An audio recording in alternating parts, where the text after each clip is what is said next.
We are so delighted to see so many of our community members here today for Health Matters and to hear Dr. Maya Adam. It's wonderful to see our community engage with Stanford Medicine and to better understand the resources that we have right here in our own backyard. Thank you for joining us today. It is my pleasure to introduce teacher and lecturer on health and nutrition at the Stanford School of Medicine, Dr. Maya Adam. She's the lead instructor for Stanford Child Nutrition and Cooking, a massively attended online course through Coursera. And she's created digital teaching tools like the Stanford Health Outreach app that community health workers use throughout the world. Dr. Adam is the founder of Just Cook for Kids, a nonprofit organization that teaches parents how to involve and engage their kids in the cooking process.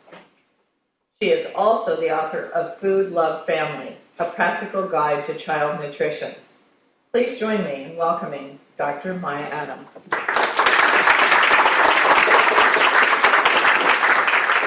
Thank you, everyone. Thank you so much for having me today and for being here on a weekend to come and listen to lectures, not something many people choose to do with their free time. I'm here today to tell you a story, and it's kind of a different story. It's a story about a love affair between human beings and the food that nourishes us. We come into this world hardwired to love our food. Not just because food helps us to survive, but because food brings us pleasure. Who can forget the taste of popsicles in the backyard in the summertime when your cousins were visiting? And who can forget the smell and the taste of that soup that was made for you by someone who cared when it started to get cold outside? Through food, we learn about where we come from, about who we are, and in some ways, about who we want to be. But the story that I'm going to tell you today, like many love stories, is also a story of tragedy and betrayal. And I saw that tragedy and betrayal up close a few years ago when I found myself at a conference in a gym on a treadmill that had one of those television sets, you know, those machines. And I was, on the treadmill watching this television program, and an advertisement came on for a popular antacid. And in this advertisement, there was a mother, just like me, at a children's birthday party. And she was going to take a bite out of her hamburger when all of a sudden, the burger bit her back. Quite literally, the burger started to eat this poor woman's face. And I was horrified.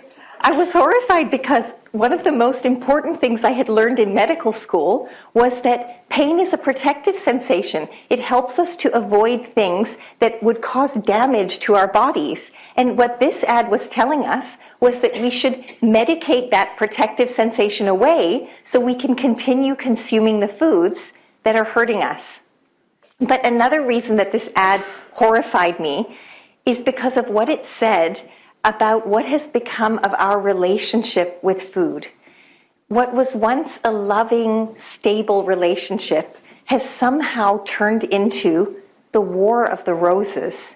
You might remember this movie if you're of a certain age. It was a movie about a couple who seemed to have it all, and they became very busy. They lost the intimacy and started fighting with one another. And then they invested so much of their energy, their time, so many of their resources in that fight that they ended up losing everything. They lost their friends, their job productivity suffered. At the end of the movie, they even lost their lives. And it struck me that there were some parallels between the dysfunctional relationship in that movie and our modern day dysfunctional relationship with food. We once knew our food intimately. Even if we didn't grow it ourselves, we probably knew the person who did, or at least where it came from. We used to spend time with our food. We cooked it with care. We served it with pride. We tried not to waste our food. Remember those days when we used to try and not waste our food? And in return, our food loved us back. It helped us to feel good about ourselves. It helped our children to grow and to thrive. And then we did something that our food could never forgive us for. We got really busy and we outsourced the intimacy with our food. We started to pay people somewhere far away to grow, process, supersize, and then package our food. They stripped that food of its nutrients so that it would last longer on a supermarket shelf. We allowed our food to be stuffed full of synthetic nutrients, colors, flavors, and far more fat, sugar, and salt than our bodies were ever meant to consume. We allowed our food to be caged and drugged and force-fed until its breasts got so big it couldn't get to the water trough to take a drink. Basically, what we had allowed is we had allowed our food to be pimped out and sold for a profit. Now, if you were food, wouldn't you want a divorce? So is it any wonder then that our food is hurting us? Is it any wonder that we are in the midst of an epidemic of obesity that threatens to bankrupt our nation and leave our children with a shorter life expectancy than their parents? And it really is our children who are going to pay the price most heavily. These are my 3 children. I don't know how well you can see this, but because there are 3 of them, and because they are growing up in the United States of America, statistically, one of them will become overweight or obese. One of them will suffer from a chronic disease in their lifetimes because of the food environment in which they're growing up. And so I'd like to paint the picture for you of that environment. And I'd like to contrast it with, let's say, a country like France, where rates of childhood obesity are much, much lower than they are in the US. My children are growing up in what has been called a food carnival, where fast processed food is available on every corner. And it has become socially acceptable to eat that food at any time of the day. If you walk down the street and you see somebody at a bus stop, it's 2:30 in the afternoon, and they're eating a burger out of a piece of plastic, you don't think twice. In France, that is abnormal behavior to some extent. It's becoming less so now as our way of eating spreads, but to eat sort of on the street without the use of utensils, without a table and other people around you, is highly unusual behavior in many cultures other than the one that we're raising our children in. Then they go to school, and what do we feed them for lunch at school? We feed them, sadly, more highly processed convenience food. Things have gotten much, much better since Michelle Obama worked her magic in changing, in getting vegetables and fruits put back into our school lunches. But still, our children are the world leaders in French fry consumption. Do you really want to own that title? And the funny thing is, if you look at French children's school lunches, 6 million French children sit down to a government-subsidized school lunch every day, and that lunch contains things like baked cauliflower casserole, leek soup and endives, roasted beets with goat cheese. Do you know that by law in France, they are not allowed to serve the same dish more than once per month? What are they doing? They're teaching their children to eat, like we teach our children to read, right? We expose them. Every pediatrician in the country is telling the parents, 20 minutes a day, you must read to your kids. From birth, it exposes them to literature, to language, to letters and sounds. And they are doing the same thing with food, taste training. Maybe we have something to learn from that. Our children come home from school. See, one of the biggest problems with this school, feeding our children this kind of food at school, is that School is the place where you're supposed to do things right, right? You know, everybody uses good language at school. Everybody models friendship at school. Nobody's allowed to say, you can't play. That's a phrase that I hear a lot at school. So at school, we're learning how to do things right. So when we feed our kids this at school, we are inadvertently teaching them that this is the right way to eat. When they come home from school, and I take full blame for this as well. There are times when I just don't have the time or the bandwidth, but our children are often on a screen when they come home in their free time. It's very challenging sometimes to get them into an after-school program, to get them there. Some families can't afford these expensive additions to their already expensive family budgets. And it's not just that the screen-based activities are sedentary activities, but also they are exposed to advertisements through the screen for what? For more heavily processed convenience food that is going to harm their health. To add to that, to make matters worse, we then supersize everything. Everything. Compared to the past, to 30 years ago, the foods that we are eating are significantly larger, and we don't even notice it anymore until we go abroad and we see these tiny little bottles of juice and yogurt containers, and we think, wow, they're making the miniature size now. They're not. Our sizes have gotten so big that we don't notice anymore. And the scary thing is that you would think we would just stop when we've had enough, but all of the data suggests that when you are served a bigger portion size, you will eat more. And that is very scary when you put all of those factors together. Where this has left us is basically with a global epidemic. It is no longer just an American problem. It started in America, but now it is spreading all over the world. Imagine there was like an infectious disease that started in a country that actually, had terminal outcomes and was spreading around the world. Don't you think people would raise more of an alarm than they are about the American way of eating? And this is one of the things that screams for a solution. We urgently need to find a solution to this problem.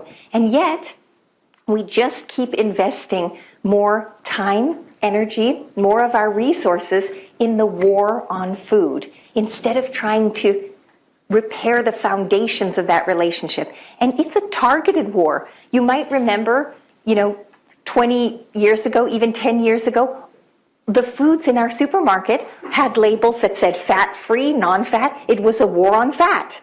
Nowadays, we're hearing more and more about how sugar is a toxin, and we should absolutely eliminate sugar from our diet, even if it means that we end up eating bacon and eggs 3 times a day. That would be fine as long as there's no sugar, right?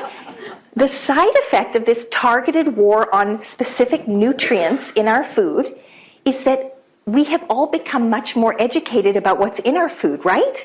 We know what foods are high in saturated fat. How many people here could name one food that's high in saturated fat for me? If I asked you, I won't ask you to. Yes? Right. Many people in this audience could name a food that was high in saturated fat. Now, the kind of downside to seeing food as a collection of nutrients is that something that was once very beautiful somehow became less beautiful when we became so nutrient focused. We looked at a strawberry, and instead of seeing a beautiful, delicious, juicy strawberry, we saw fiber and sugar and water and vitamin C, and we made a value judgment based on what we were trying to avoid eating and what we had been told that we could eat, we were allowed to eat. And that's very interesting. And I'm not pointing fingers here because I saw food this way for many years, and I intimately know the thought process that would go through my mind when I would routinely outsource my own family's eating. It was the end of a long day, I was tired, the children were hungry, and those fast convenience foods were everywhere. They seemed so easy, they were quick, they were inexpensive, and they carried this illusion of happiness with them. But then something happened about 5 years ago that changed everything for me. This is our middle son, Misha, when he was 2. And I give this picture to my medical students, and we do a role reversal exercise. So they get to be the physicians, and I get to be the worried mother. It's not a huge character leap. I get a lot of practice. And I ask them to tell me what they see. And they tell me they see a happy child. He looks well nourished. The word butterball is sometimes mentioned. He's got rosy cheeks. He's feeding himself in a developmentally appropriate way. And then I tell them that I now bring the same child to you a year later for his 3-year well child checkup, and he looks like this. I don't know how well you can see in this light, but this child was emaciated. He was pale.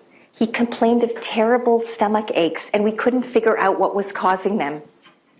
He was still smiling because children can be so incredibly brave even when they're sick.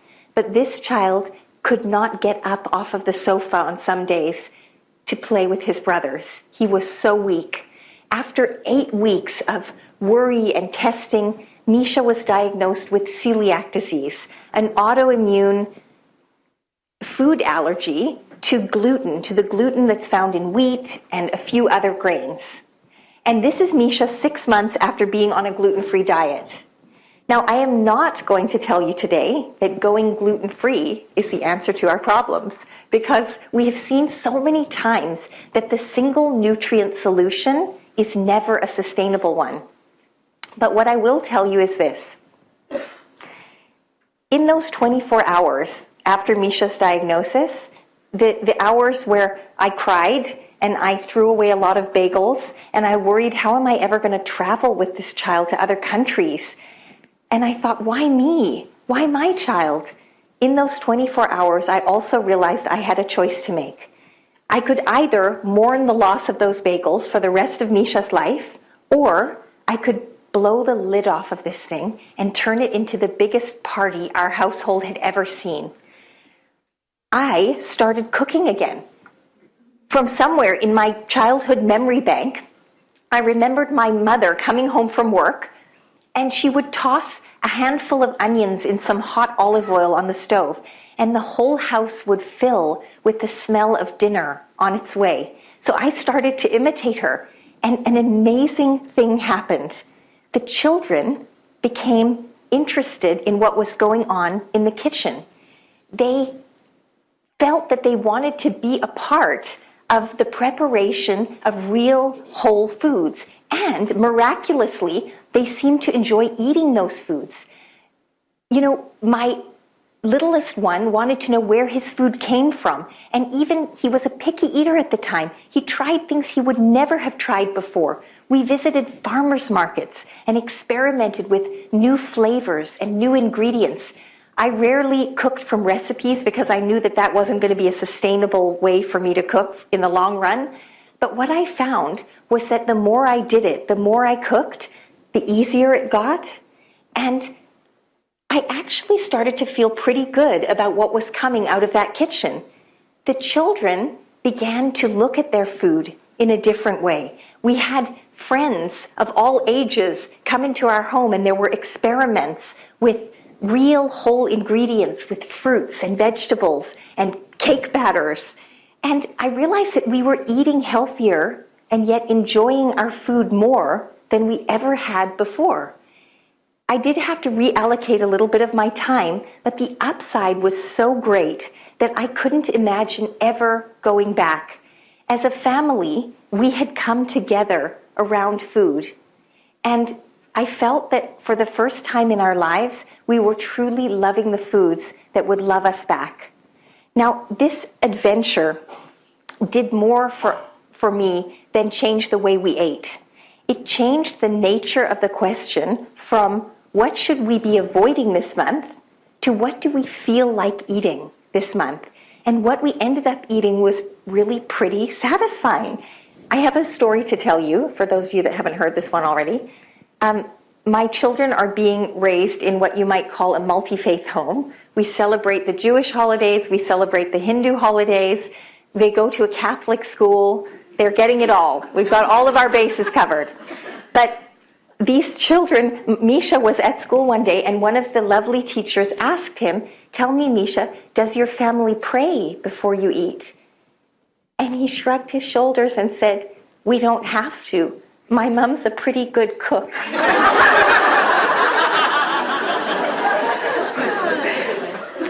Cooking had added so much value to our lives that I couldn't help but want to share this with the rest of the world. I thought if I could just help other parents to gain some of the basic principles that I had remembered from my childhood, the onions in the olive oil, those simple starting points, maybe I could help them to transform the way they were eating.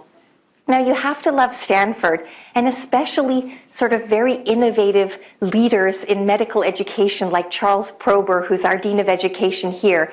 And they supported me in the creation of a massive open online child nutrition and cooking course that has now grown since 2012 into a community of 250,000 international parents in 80 countries.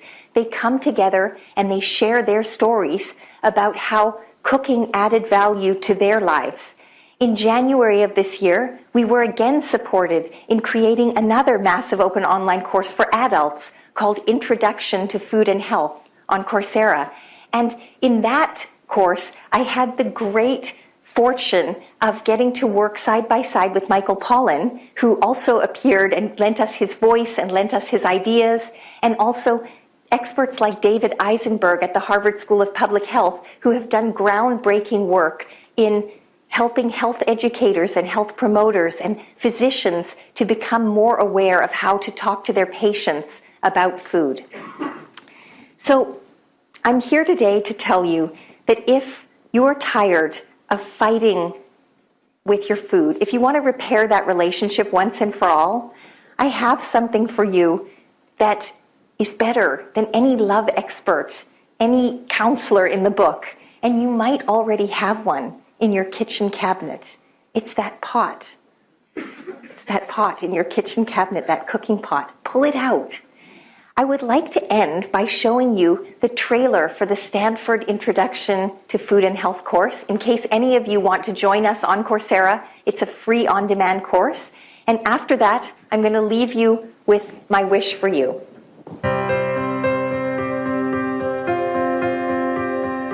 Around the world today, people are suffering from more diet-related diseases than ever before in recent history.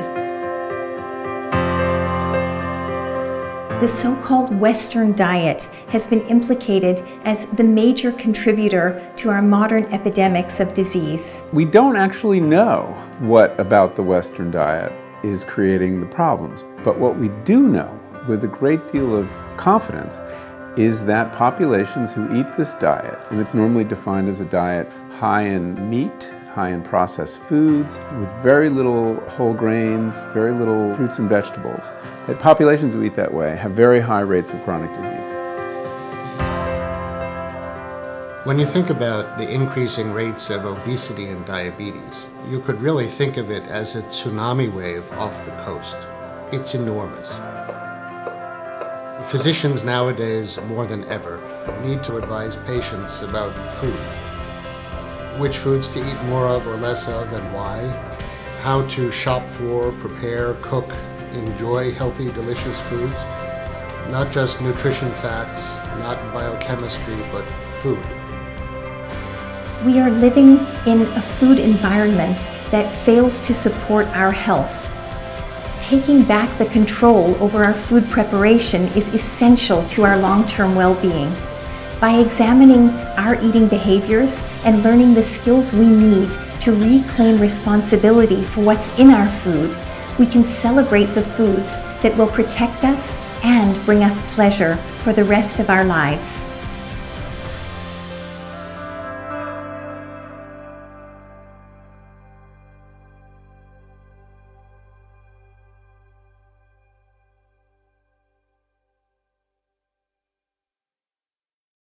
please do join us on Coursera. The course is 2 hours worth of content, and it's all divided into very digestible, no pun intended, chunks, 4 minutes each, and it takes very little time if you watch 1 video a day or 2 videos a day. So today, instead of leaving you with a prescription for what to eat more of or what to avoid completely in your diets, I'd like to leave you with my wish for you. May the foods you eat be worthy of you, and may they be made with love. Thank you very much.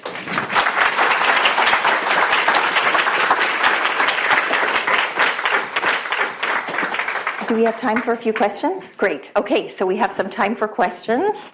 I think are the questions, I'm going to repeat the questions, Glenn, is that right? Sir. Dr. Bortz, how wonderful to see you. Fabulous. You're fabulous. I'd like to put in a pitch for the movement side of the equation. Because not only are kids eating poison, but they're sitting and fiddling all day. So the obesity thing is a double edge. And so as you emphasize the food, which you do magnificently, take a walk. Thank you very much. Dr. Bortz, ladies and gentlemen, is the very highly esteemed author of Next Medicine and has done groundbreaking work at Stanford in preventive medicine. So if anybody is interested in speaking with him, he is a huge resource for our School of Medicine. Thank you, Dr. Bortz. Yes. Oh, I think you have a mic. Great. That means I don't have to repeat it. I so enjoyed everything that you talked about and resonated so much. My question to you is, when we eat our fruits and vegetables, how do we know we're getting enough of the vitamins that we need? Particular for myself, more vitamin D, which I can't get from the sun anymore. So, looking how to make sure they're being absorbed into the body. Right. So that's a great question. How do we know if we're getting enough of all the vitamins we need, right? We've all seen those lists of like recommended daily allowances, certain percentages of different vitamins. It's almost intimidating. It almost makes you give up and just kind of go to the pharmacy and buy a bunch of vitamin supplements, right?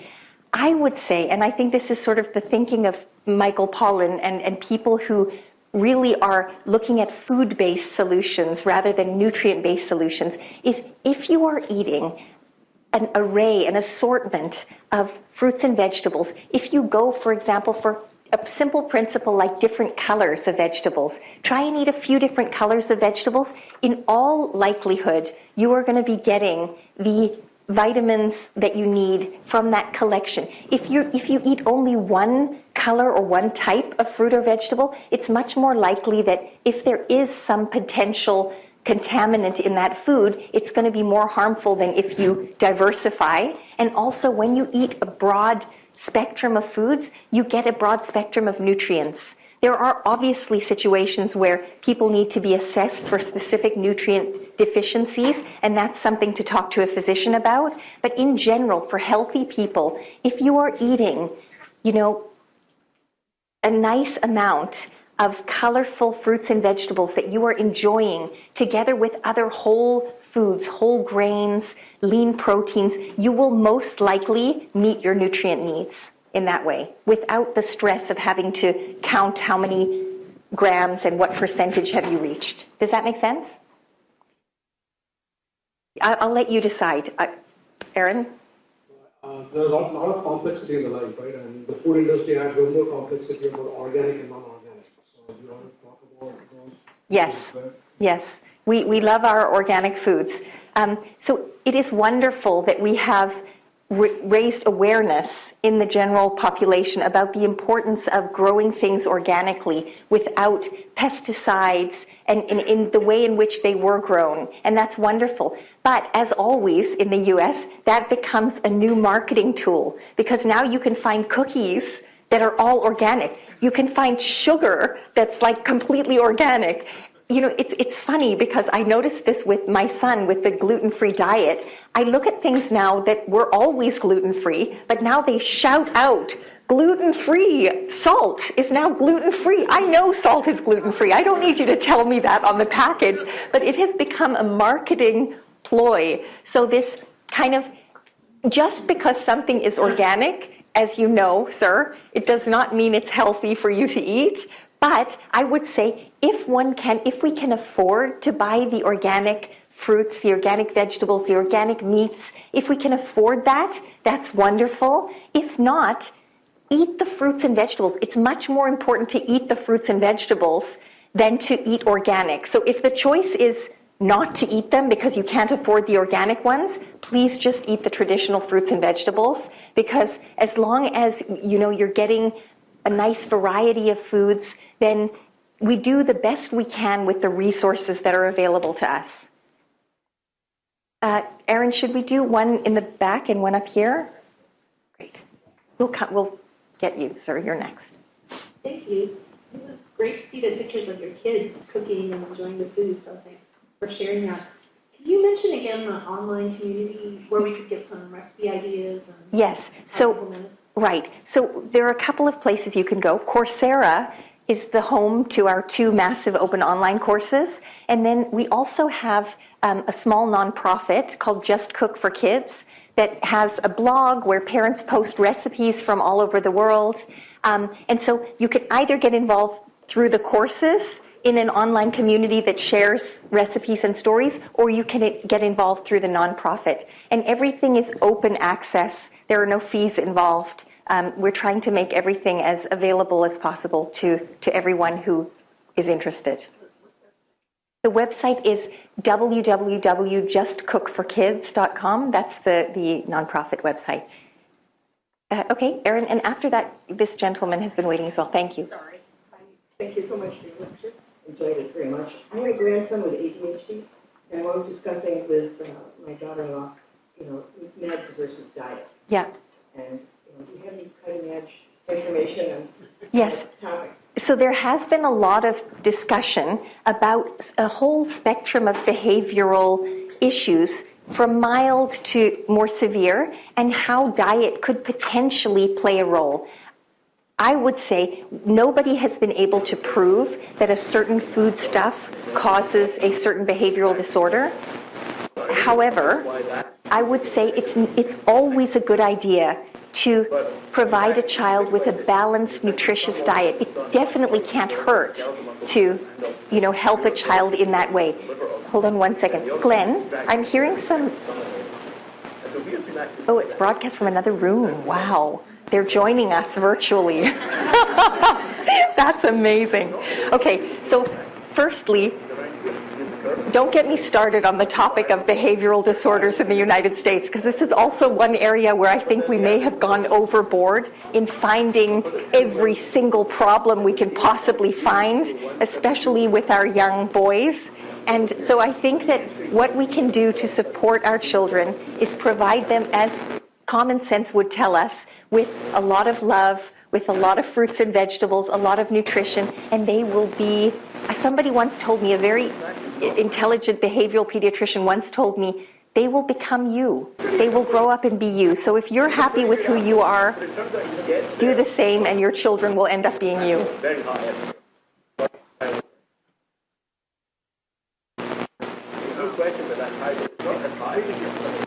No, but I will repeat your question. I think we're having trouble with the mics, but Glenn is on the case. Yeah, I completed your course. I really enjoyed it. Thank you, Michael. For putting that together. Now, my particular question is, I have a spinal cord injury. I'm a person with a disability in a wheelchair. Yes. One of the challenges I've faced over the last 25 years, nutrition and health and aging. Yes. So I wanted to just come here. You may have that offer, kind of help me transition to the next. Yeah. So Michael is asking about, for example, individuals with a spinal cord injury, or people who maybe are, as we age, obviously, our metabolism does slow down a little bit every year, a tiny little bit. I wish I had better news for you, but that is the case. And so definitely when there are physical limitations on physical activity, we need to pay especially close attention to the foods that we're eating. And I think the key is there is no simple solution. As long as we pay attention as much as we can without being restrictive, food is a source of pleasure. There's no way you can live your entire life just eating the correct amount of the right foods. Like, you know, we need to live, we need to enjoy our foods. But if we can learn to enjoy the foods that will also support a healthy weight and a healthy body, that's the win-win situation, right? So if we can learn, for example, to love a fantastic salad dressing that we love to put on different fresh greens, and we go to, let's say, a farmer's market and choose vegetables that really are the best darn carrots you've ever tasted in your entire life, that can become a celebration in itself. So I think one of the ways we can do it to keep it celebratory is to just keep an eye on the foods, make sure very little, if possible, processed food and much more whole foods, and enjoy those foods, because then we don't end up feeling cheated. We don't end up feeling like we need to overdo it on unhealthy foods because we've actually enjoyed the healthy foods. I hope that helps a little bit. I wish there were a simpler answer. I don't have control over the mics, but I'm going to...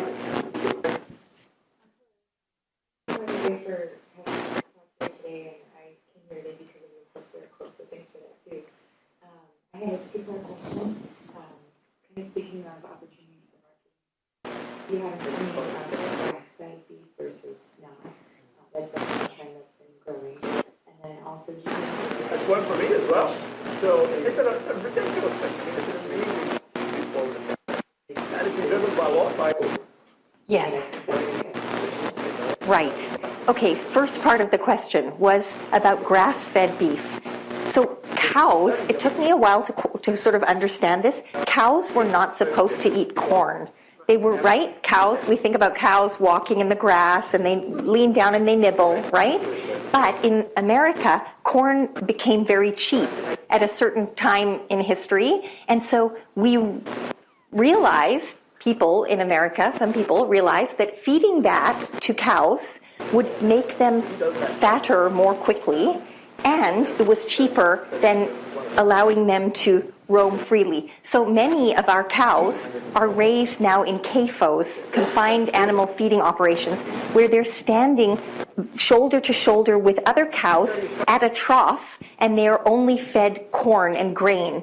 And this is problematic because, number one, they're not allowed to move. They're standing often in their own feces beside neighboring cows in very close quarters, so they get infections. So antibiotics are added to the grain feed to keep the cows from getting sick, and then we end up eating their antibiotics in the meat. And the cows themselves actually suffer greatly because their intestines were designed to digest grass, and they get a condition where they become very bloated, so they feel terrible. So they are not only sick and on antibiotics, but they're also really unhappy. And so eating grass-fed beef, if you can get it, is great, I would say, whenever you can find that, because those are the cows that are actually walking around doing what they were meant to do. Second part of the question was about who to get involved with for school foods. Alice Waters is doing some amazing things in the area, especially she's up in Berkeley, but she's doing some wonderful things about school foods, and every time somebody disagrees with her, she invites them over to eat with her. She's like, feed them, you'll win them over. And they come to her table, and she literally makes like a very rustic, delicious meal, like a chez panisse meal, and these are like policy people who couldn't care less about food, and once they've eaten with Alice Waters, they're converted. It's quite amazing. Do we have a mic on this side? We've neglected this side, I fear, a little bit, and then we're going to come over to you. Are we doing with time? Okay. Thank you for your talk. I am the Health and Wellness PTA chair over in San Ramon Valley. And what I want to find out is I have been really an advocate about nutrition education, and I talk to the district about the importance of it. But the feedback I get is this is great, however, I'm worrying about pensions and I'm worrying about other expenses, health insurance, and this is just not a priority. If we have it's an optimal school, so they don't qualify for a lot of the grants that maybe those that are getting, the free and reduced lunch population can attract some more money for the school. So they're just saying their hands are tied and figure it out. At a PTA level, I could try with parents that are really passionate, but we have 30-some-odd schools, and it just doesn't seem right Yes. that they don't get the basic nutrition education. And it's in our school wellness policy, so how do we really Where to start? besides talking to them? Yes, it's definitely a challenge to make people understand how important this is. The fact that you are here is it warms my heart that you chose this session to listen to, because it means that you understand that what we eat has a very direct effect on our health and the health of our society. So when people say, "What are you talking about? This is just food. It's like, it's not real." I get that a lot. People think this has nothing to do with medicine. This is food. This is like a hobby. And I think this has so much to do with medicine. And so I resist the urge to grab them and shake them and say, "Please listen to me." And instead, I have found a much better approach rather than a risk-based focus. Your children will be sick if you don't do this. That doesn't work very well with people. I found that taking a value-add approach helps. So for example, if we can offer a different way of doing things that's actually fun, that might actually be better than how you're doing it now, it might add value. It's kind of cool. It's kind of neat to be able to enjoy food and be a connoisseur of vegetables. If we can find a way to make it fun, I know this doesn't give you a clear plan, but if you can find any resources that you have about a celebration of healthy foods and how you can deliver that as a value-add program to your school, will shift things in the right direction. We have a microphone, so if you want to take your hand up.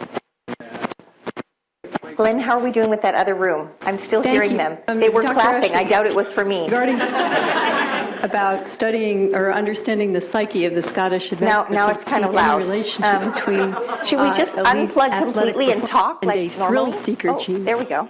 Let's do that. Okay, better, much better. I like this. Thank you for your talk, and I really enjoyed it.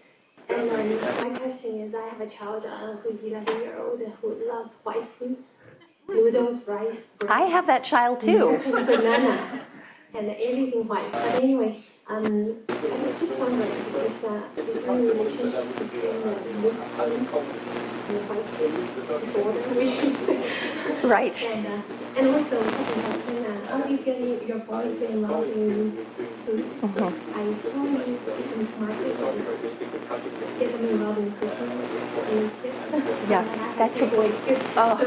So it was like a great. I share your, yes, you can give that back. So the question is, firstly, what do we do with picky eaters? And secondly, how do we get kids involved in food?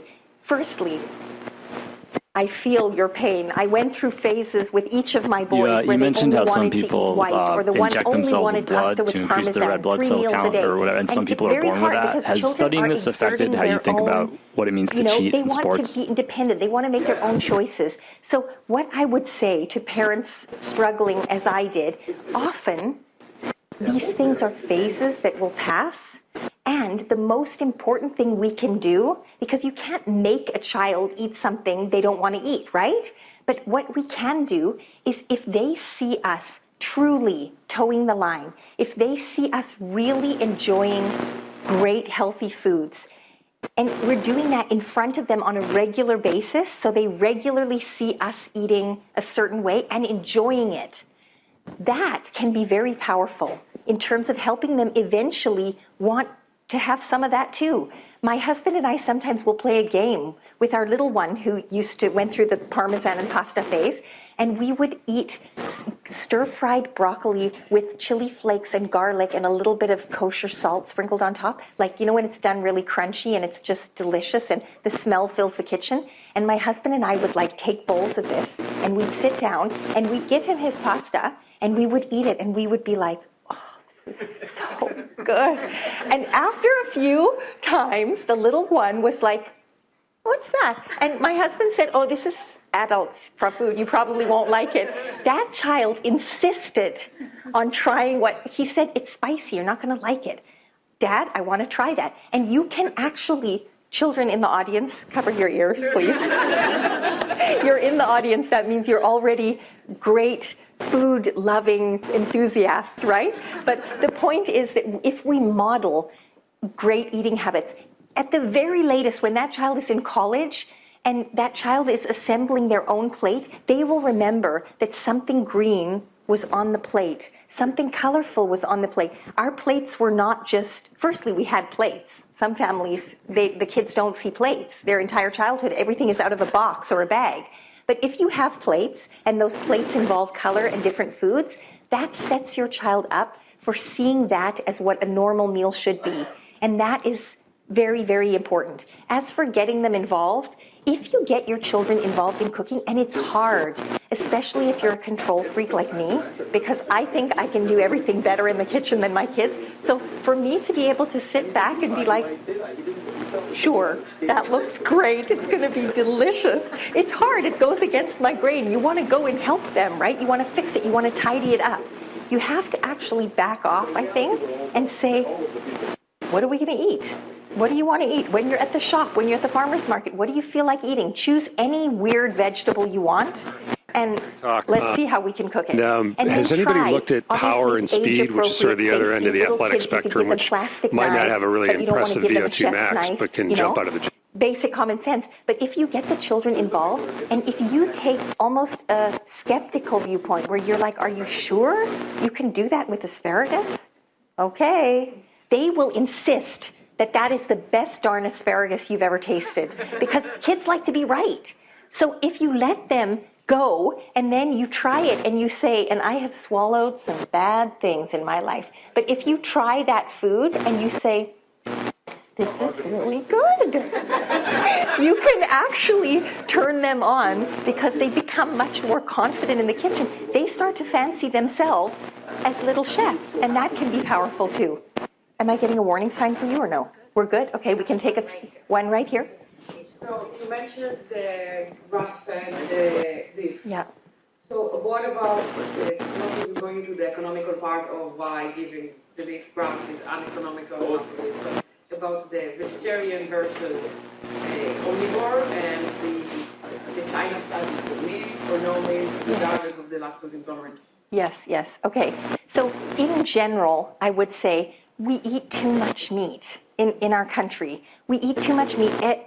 When we think about a meal, we think about what is the protein going to be. We picture a big chicken leg or a steak, and then we kind of think as the vegetables and the starch as like sides. Maybe we think of the starch more as the main thing, but the vegetables are almost like a garnish, right?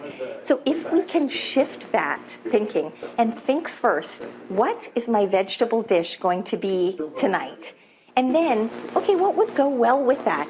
And if we can more often than we are choose a vegetarian source of protein, beans, lentils, all of those ancient sources of protein that have sustained whole civilizations over years, they are cost effective, they are better for our health, they're better for our planet. It is much healthier in general to shift our diet a little bit away from the heavy meat content. In America, we tend to focus on protein, and sadly, it's gotten worse with this vilification of carbohydrates, that people are now thinking, free food, I can eat as much meat as I want as long as I don't touch a carbohydrate. So I have people who think that bacon is healthier than quinoa, because quinoa is a starch. And that's very difficult to work with. You have to undo a lot of indoctrination about the devil carbohydrate, the one question I have is firstly on the... So, yes, vegetarianism. Was there a second part to the question? The 5-day challenge. Oh, the milk. What was the nutritional element? Again... what did they drink? What did they eat? I love this country. But so that's sort of one part of the question. Something totally and milk is actually different, or maybe related or unrelated, is originally meant to feed they talk about blood cows, circulation as being an important component and humans were meant to of drink their health. mother's And there are milk. devices out there, for example, like calcium, ECP, external counterpulsation, for example, through a non-invasive way of increasing blood circulation. Now, or if you don't like milk, there are results out there that say that it helps. Your calcium elsewhere. is this currently being used on athletes as well? We Because, force with our the buildup children, because they're of children, lactic to acid, drink 3 is this glasses of one milk a way, day for because example, it of says so assisting on some or recommendation. decreasing Okay? the level So it's of very much an lactic acid individual pre thing. and Some post? individuals can tolerate it, some individuals don't like it. And they need to be able to listen to their bodies too and not be forced to eat something or drink something just because they think it's important for their health. Yes? Did I get it? Okay. Erin, do you want to? I have 2 questions. First, I eat a lot of pork. Is that organic pork or somebody told me it's not organic pork? That is a good question. And second question, some tend to eat a lot of fruit and vegetables with Vitamix. And some people told me I should eat vegetable and fruit with its original form. Yes, okay, excellent question. The pork thing, I don't actually know if you can get organic pork. Does anybody know that? Whole Foods, ladies and gentlemen, has organic pork. I have just learned something today. That's as far as eating a lot of any one thing, I would say in general, the more you can diversify the diet, the better for you. Because if there is something in that pork, you don't want to be eating it every single day. Diversity is great in the diet. The second part of the question was Vitamix, yes. Okay, so smoothies, right? Vitamixes, it's very cool right now, juicing, and everybody's like, I'm going to do it like a juice detox 1 week, just juice, or I'm going to blend the whole fruit in the Vitamix. So there are a couple of thoughts here. Firstly, whenever we drink something, we consume it much more quickly than if our teeth and our jaws had to actually chew it.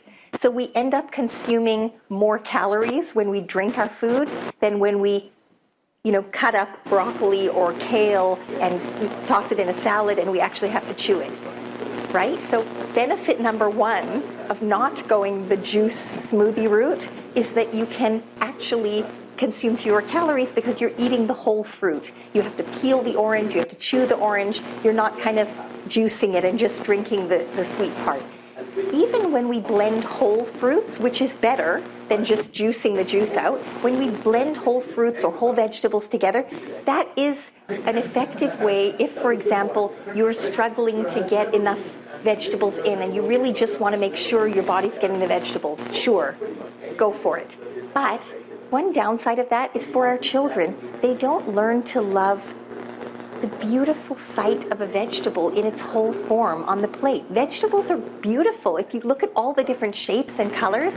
And if we hide vegetables from our children, like there was a book that came out a few years ago about how you can make brownies with spinach in them. And you can just feed your kids brownies all day and they'll get all the spinach they need.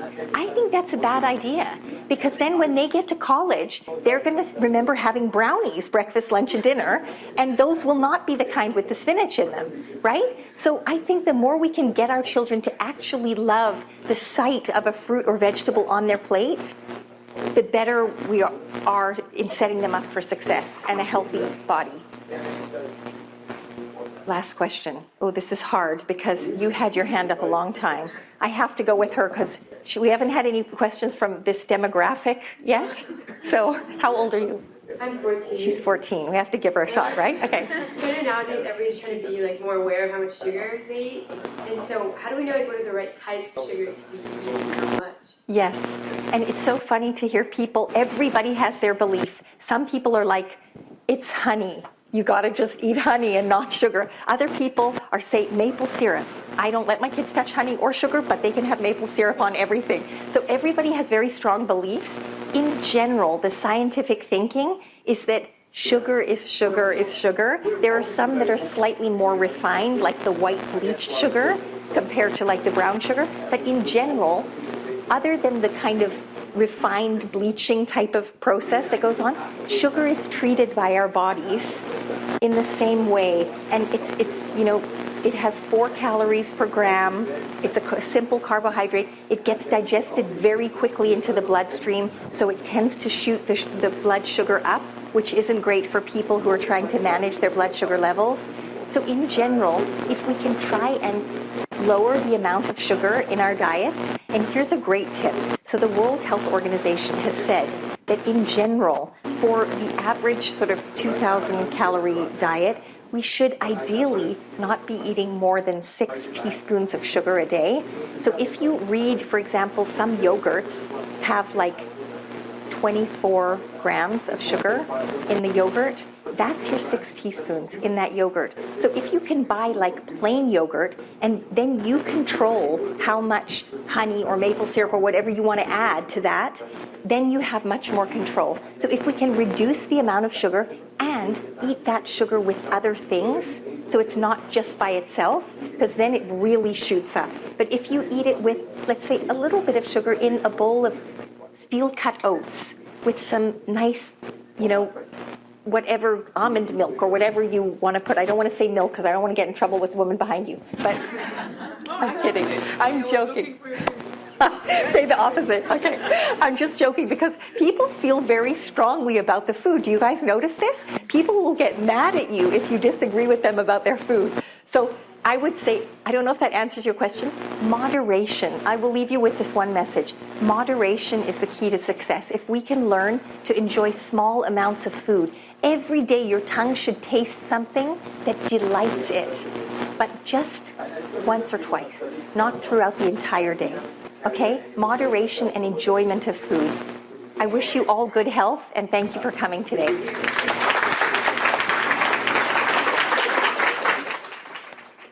The preceding program is copyrighted by the Board of Trustees of the Leland Stanford Junior University. Please visit us at med.stanford.edu.